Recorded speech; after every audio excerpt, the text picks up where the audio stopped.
Om Swastiastu. Assalamualaikum, salam sejahtera dan namo buddhaya untuk kita semua. Kita Pancasila, kita Indonesia. Salam NKRI. Selamat datang kembali di Ekspedisi Alam Lain, channel kesayangan kita semua. Kali ini masih bersama saya Yogi dan saya Gus Robin aja. Newman. Ya, Gus Robin, Newman, dan New Hope. Kali ini, di episode kali ini kita akan bahas tentang Ed dan Lorraine Warren, di mana kedua orang ini sangatlah terkenal di dunia, di mana mereka disebut adalah penyelidik paranormal paling terkenal di dunia.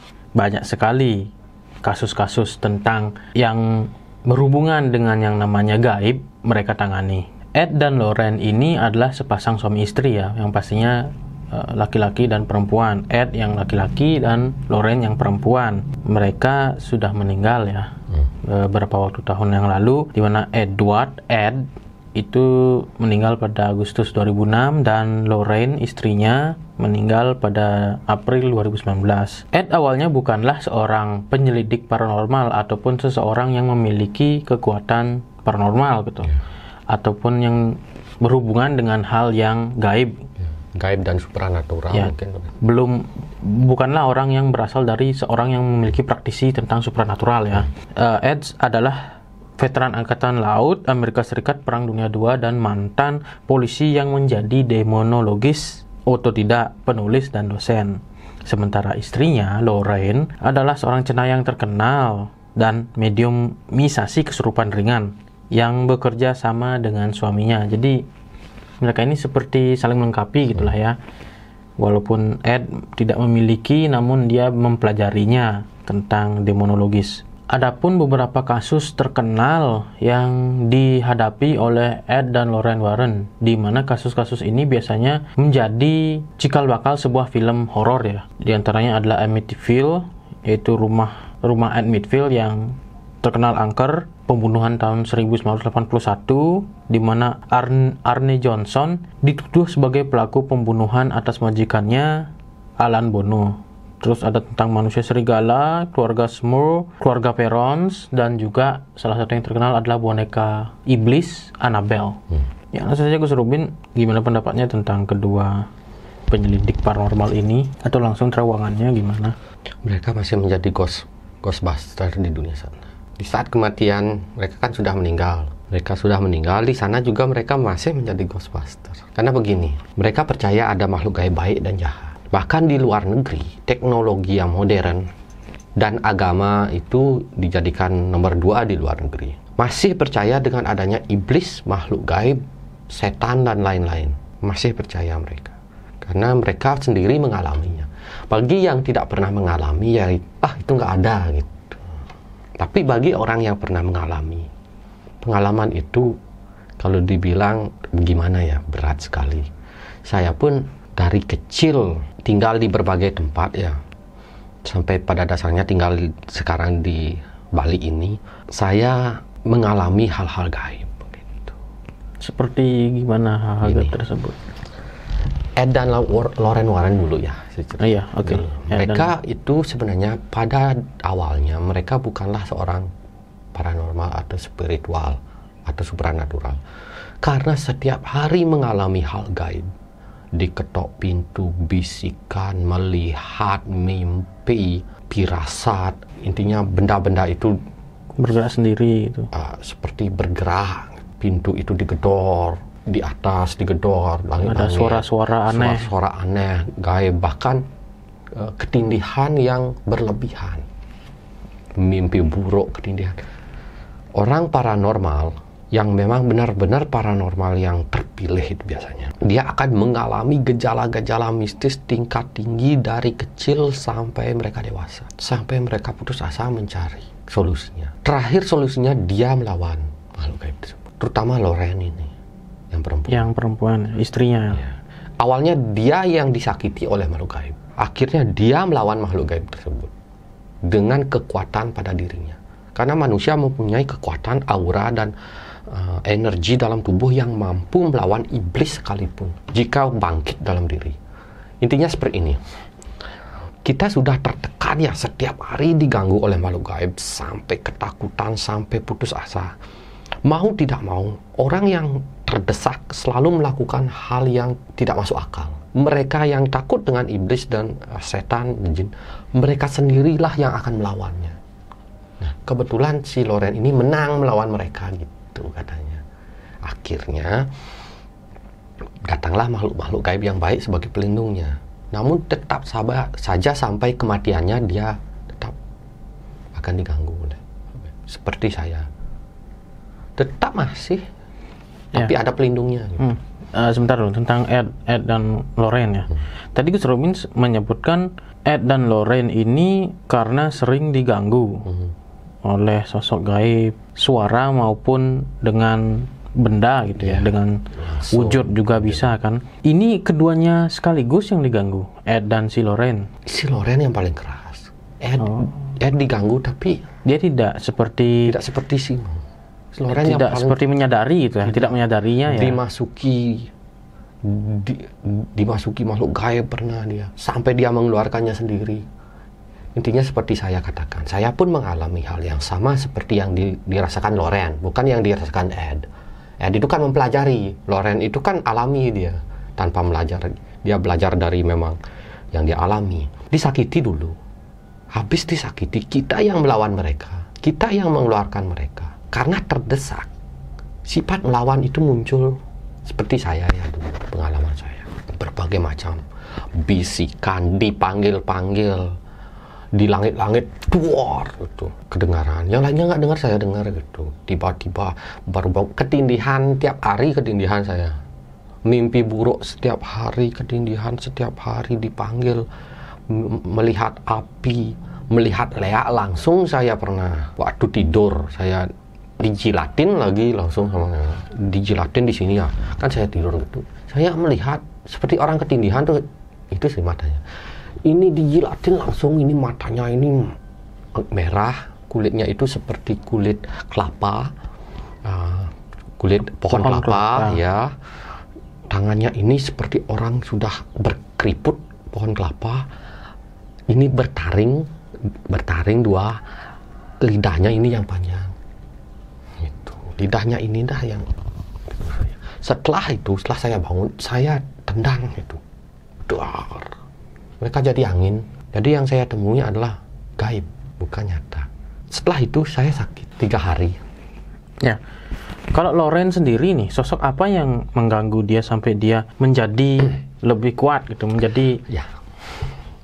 Sosok yang mengganggunya, intinya seperti jin, setan, siluman, iblis, roh-roh yang mati terbunuh, roh-roh gentayangan, roh anak kecil, roh tentara, iblis hitam, werewolf, yang kayak gitu. Itu yang mengganggu. Ya, kenapa diganggu Loren?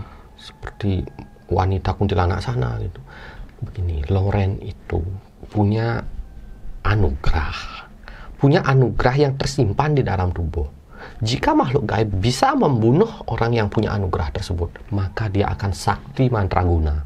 Sama seperti saya ingin dibunuh dari dulu oleh makhluk gaib. Ada achievement ya bagi mereka ya. Karena saya ingin dibunuh oleh makhluk gaib, saya balas dendam sama makhluk gaib seperti itu.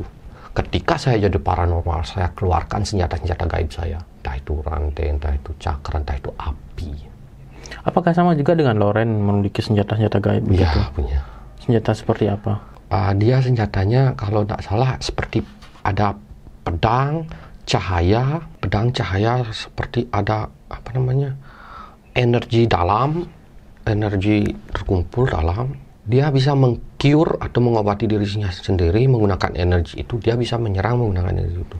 Seperti energi tenaga dalam dan energi pedang-pedang senjata itu banyak dia punya. Dan ada malaikat. Itu gaib ya?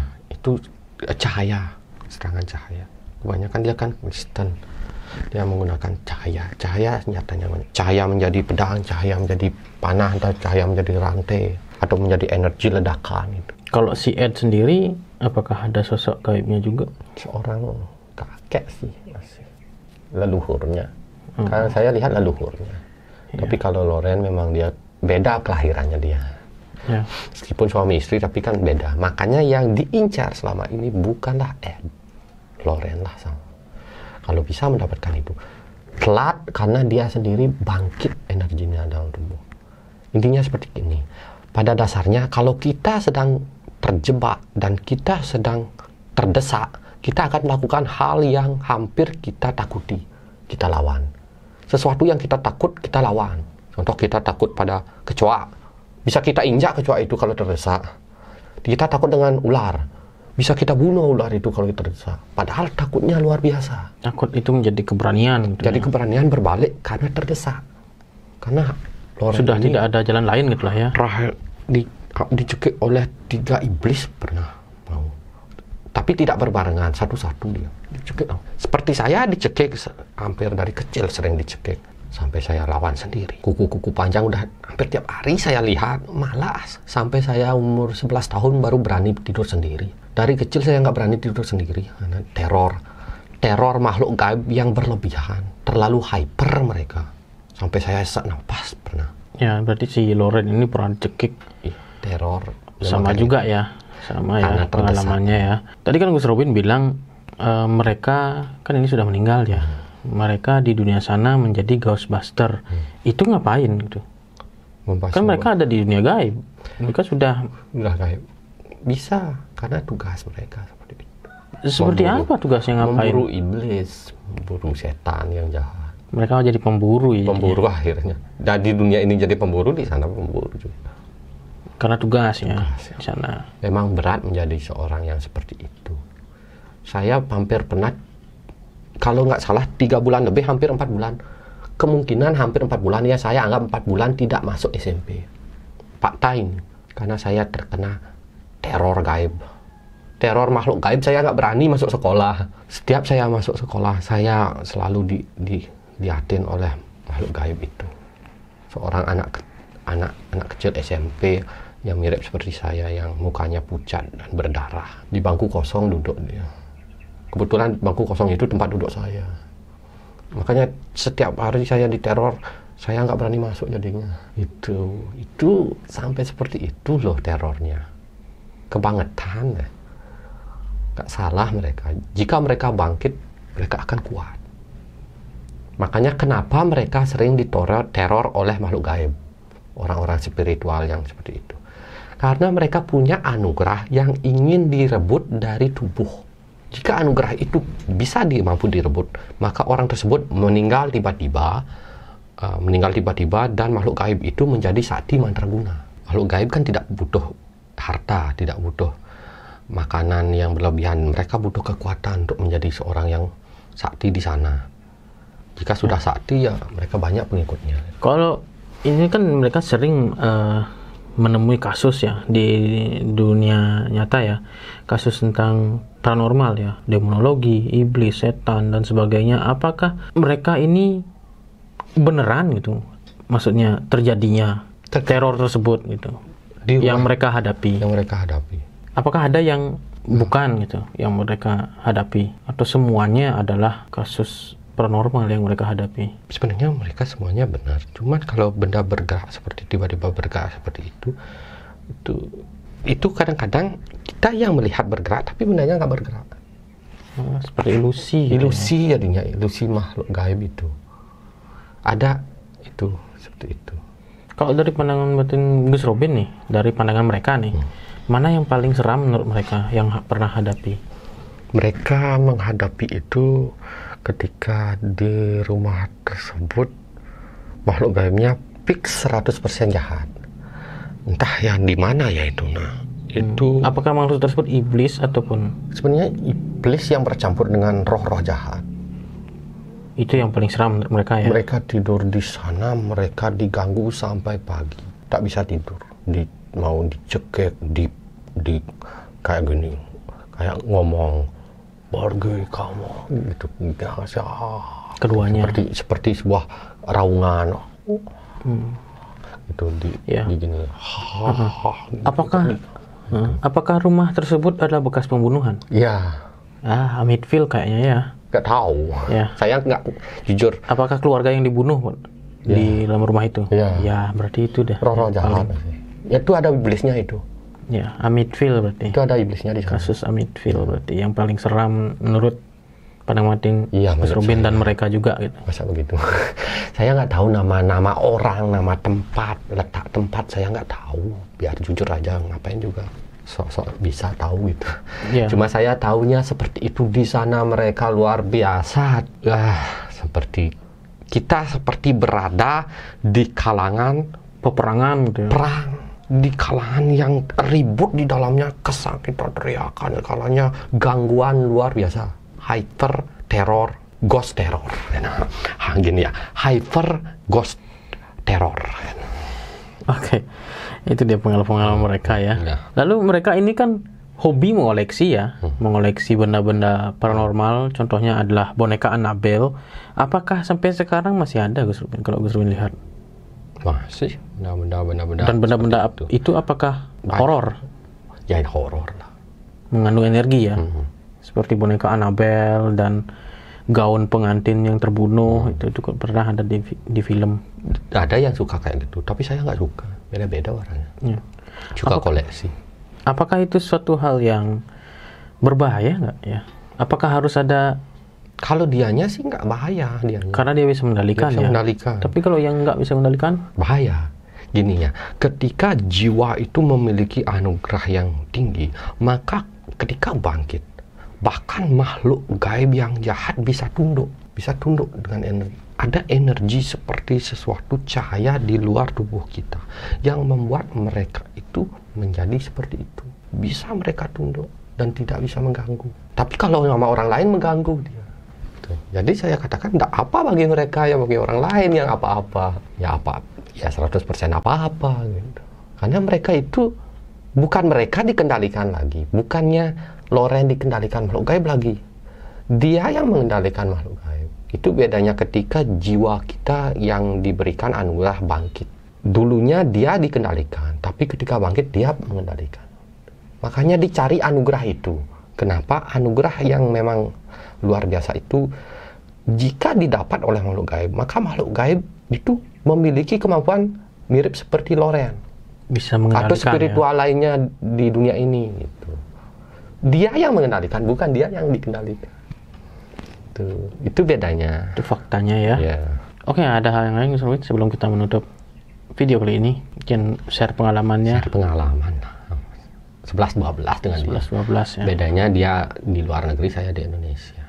Makhluk gaibnya makhluk gaib luar negeri. Tapi apa yang dialami, dia. apa yang dialami itu hampir sama ya. 11-12 tapi lebih barbarnya dia. Barbar. Lebih barbar makhluk gaibnya. Lebih liar maksudnya. Lebih liar ya, lebih ganas-ganasan dikit di sana. Lebih lebih agak ekstrim dikit di sana. Terlalu gimana ya? Levelnya mungkin ekstrim ya. Ya, kalau di sini masih teror Masih normal lah ya. normal, terornya masih teror suara, ketok pintu, bisikan. Ya paling hyper seperti saya dicekik tiap hari. Itu udah expert ya. Ya expert dah. Tapi kalau itu udah seperti hal yang biasa di sana ya. Ya, Mungkin gitu ya, mungkin penggambarannya lah ya. Mungkin ada keinginan mungkin Gus Rubin untuk menjadi seorang Ghostbusters. penyidik paranormal. Siapa juga yang mau nyewa gitu. Maksudnya mau penyidik paranormal. Ya, maksudnya seperti apa yang dilakukan oleh Ed Kan saya dan sudah Darren. jadi paranormal. Penyidiknya maksudnya Kan kalau kasus-kasus Ed ya pembunuhan itu. misalkan nih ada rumah kayak yang tadi itu ada rumah bekas dibunuh nih. Ternyata ada keluarga yang tinggal akhirnya di sana setelah ada pembunuhan kan. Baru ada keluarga tinggal di sana, ada gangguan gaib gitu di rumahnya. Ed dan Loren kan ke sana Membersihkannya. mencoba menginvestigasi Ya. gitu. Sebenarnya ini kejadian gaib apakah bukan gitu. Kalau kejadian gaib ya dibersihkan kayak gitu. Ya saya berani aja, yang lainnya berani nggak timnya. Oh gitu. Jadi garis bawah dulu, saya di kuburan berani tidur. Saya pernah umur 17 tahunan, saya ke kuburan jam 3 pagi. Ngapain? Nggak ada sih jalan-jalan. Jalan-jalan kuburan. Frustasi soalnya saya putus cinta dulu. Makanya saya pergi ke kuburan jalan-jalan. Karena putus hati, sakit hati, putus cinta, saya pergi ke kuburan gitu. Mainannya saya kuburan dulu. Wih, mainannya kuburan ya. Saya pernah tidur di rumah teman. Nah, waktu dulu itu pernah buat video. Di sana kan angker, lumayan angker. Yang di base Ya, di biasa. base camp Ya, itu. ya. Oh iya, itu angker. Itu bener. Saya sendiri loh. tidurnya. Iya. Saya mau dibangunin, diambil rambut saya gini sama seorang wanita baju putih. Ya kuntilah. Saya bangun langsung saya sembur, ya suruh di atas. Iya. Waktu saya mandi saya intip-intipin gitu. Saya gini. Itu enggak Gus Robin saja yang merasakan, semua tim merasakan waktu itu ya. Saya juga merasakan, itu serem. Sekarang begitu. Itu seremnya itu belum tinggi loh. Iya. Itu masih, aja menurut saya udah tinggi itu loh. Itu masih ada 9 level, itu kira-kira masih level 3 loh. Level 9 kalian akan tahu cekikan, dicekik, dijilat, digigit, itu dijambak, diambil di kakinya, biar nggak bisa jalan kayak gitu ada. Apa kuat nanti gitu. Itu yang penyebabnya. Kalau saya sih kuat-kuat aja karena saya ada pelindungnya. Itu masalahnya. Mereka kan berdua itu karena sudah pasrah, yang laki-lakinya mau tidak mau ngikut yang perempuannya gitu. Ya, kalau saya sih oke-oke saja sih. Tapi kalau mungkin kalau saya terus-terusan menghadapi hal yang seperti itu. Gus Benol yang paling penakut. Iya, Benol ya. Benol yang paling penakut kemarin aja di ini. Ya, di rumah itu memang kita punya pengalaman lah ya. Bisa-bisa di tangga itu suara tak ada yang jatuh. Ya, Yuda kan diginiin dia mencoba untuk membuktikan bahwa ada nggak gitu. Ditaruh kan botol di atas. Ya. Di atas jatuh sendirinya. botol. Nggak ada angin, nggak ada AC. Jujur ini nggak ada yang hidupin, nggak ada angin memang. Binatang peliharaan juga nggak ada di dalam rumah itu. Karena benar-benar dilihat waktu itu ruangan botolnya tertutup, nggak ada angin, langsung jatuh sendiri. Itu pengalaman lah ya. Ya, sekarang itu janganlah tanya saya masalah gaib, masalah berani atau enggaknya. Saya berani aja. Timnya yang saya tanya gitu. Ya kalau ada temennya sih saya mau, tapi kalau saya sendiri saya berani, asal dikasih CCTV aja gitu. CCTV. Kalau nggak ada CCTV apa buktinya nanti? Oh iya, nanti kan bisa lambaikan tangan ya. Iya, lambaikan tangan terus memang saya yang jabat tangan tuh sama mereka gitu. Atau Oke. ngobrol gitu. Kalau Gus Robin yang uji nyali rasanya nggak seru ya karena dia sendiri yang ngendaliin nanti ya. Pasti saya ajak ngobrol, tapi ngobrolnya itu menggunakan telepati. Ngobrol saya itu nggak ngobrol kayak gini. Saya diam tapi menggunakan sebenarnya telepati. Berbicara menggunakan telepati. Berkomunikasi dengan mereka ya. Oke. Kalau saya diam gini berarti kalau saya lain. Saya diam-diam gitu, bukan berarti saya berkomunikasi gitu, tapi lagi sakit perut sebenarnya. Oke, sekian video kita kali ini. Jangan lupa di-share, subscribe, like, dan ditonton video-video kita yang lainnya. Silahkan kunjungi media sosial kita dan silahkan hidupkan lonceng kalian agar ketika ada video baru ada notifikasinya. Ada yang lain pesan-pesan? Ada sih. Untuk disebar mungkin pesan-pesannya dari zaman dulu sampai zaman sekarang, makhluk gaib itu selalu ada. Tidak akan sampai kiamat pun tetap ada. Karena kita hidup berdampingan. Yang utama adalah kuatkanlah diri kalian. Jangan sampai lemah. Jika kita terlalu takut dengan makhluk gaib, maka makhluk gaib itu akan kuat. Tapi jika kita kuat, berani dengan makhluk gaib, maka makhluk gaib itu akan lemah. Itu ada pesannya saya. Jadi kuatkanlah diri, lawanlah dari hati ketakutan itu.